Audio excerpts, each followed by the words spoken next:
नमस्कार। गर्जना न्यूज़ में आप सभी का स्वागत है।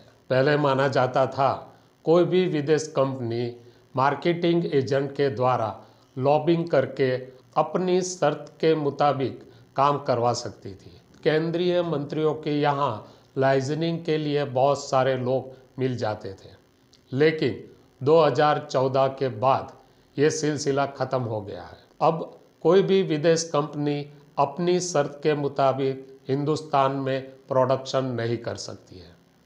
हम ये बात इसलिए कह रहे हैं, इलॉन मस्क का नाम आप सभी ने सुना होगा। वे दुनिया के धनाढ्य लोगों में से एक है। वह इलेक्ट्रिक कार का उत्पादन करते हैं। इलॉन मस्क टेस्ला नाम की कंपनी का मालिकाना हक है। वो इलेक्ट्रिक कार का उत्पादन करती है। उनकी भी इच्छा है इलॉन मस्क भी हिंदुस्तान में इलेक्ट्रिक कार का उत्पादन करना चाहती है, लेकिन अपनी शर्त के मुताबिक। लेकिन मोदी सरकार में यह शक्य नहीं है। इसीलिए बार बार इलॉन मस्क ट्वीट करके बताते हैं कि अगर हिंदुस्तान आयात ड्यूटी कम करती है तो प्रोडक्शन शक्य है। ये बात जानकर तेलंगाना, महाराष्ट्र और पंजाब सरकार ने भी इलॉन मस्क की कंपनी का संपर्क किया था। वो अपने अपने स्टेट में इलॉन मस्क की कंपनी टेस्ला का उत्पादन करना चाहती है, लेकिन इलॉन मस्क पूरे व्यापारी है।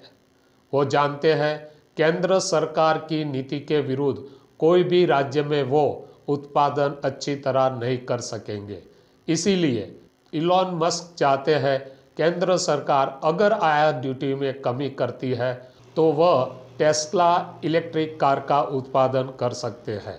हिंदुस्तान में से किसी एक वक्तार ने इलॉन मस्क को बताया, अगर आप प्रोडक्शन लिंक इंसेंटिव का बेनिफिट लेना चाहते हैं तो हिंदुस्तान में सहेलाई से आप टेस्ला कार का उत्पादन कर सकते हैं।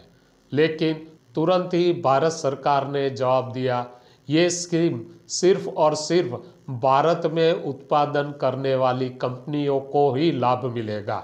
भारत सरकार मारुति सुजुकी, टाटा मोटर्स या महिंद्रा जैसी कार का उत्पादन करने वाली कंपनियों को, न कि किसी विदेशी कंपनी को।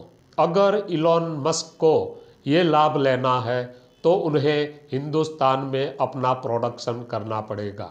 इलॉन मस्क की इलेक्ट्रिक कार का उत्पादन ज़्यादातर चीन में होता है, मतलब मेड इन चाइना। इसीलिए केंद्र सरकार ने पहले ही निश्चित कर दिया है कि जो मेकिंग इंडिया या मेड इन इंडिया होगा उसी को ये लाभ मिलेगा।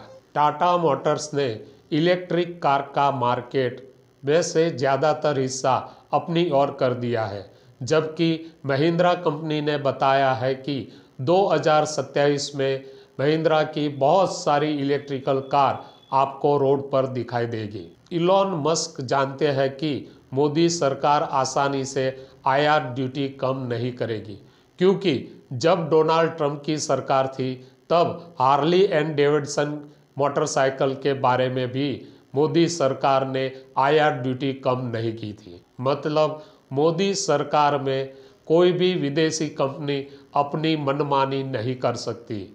देखते हैं हिंदुस्तान में मेकिंग इंडिया और स्टार्टअप हिंदुस्तान की जीडीपी को कहां तक ले जाते हैं। धन्यवाद।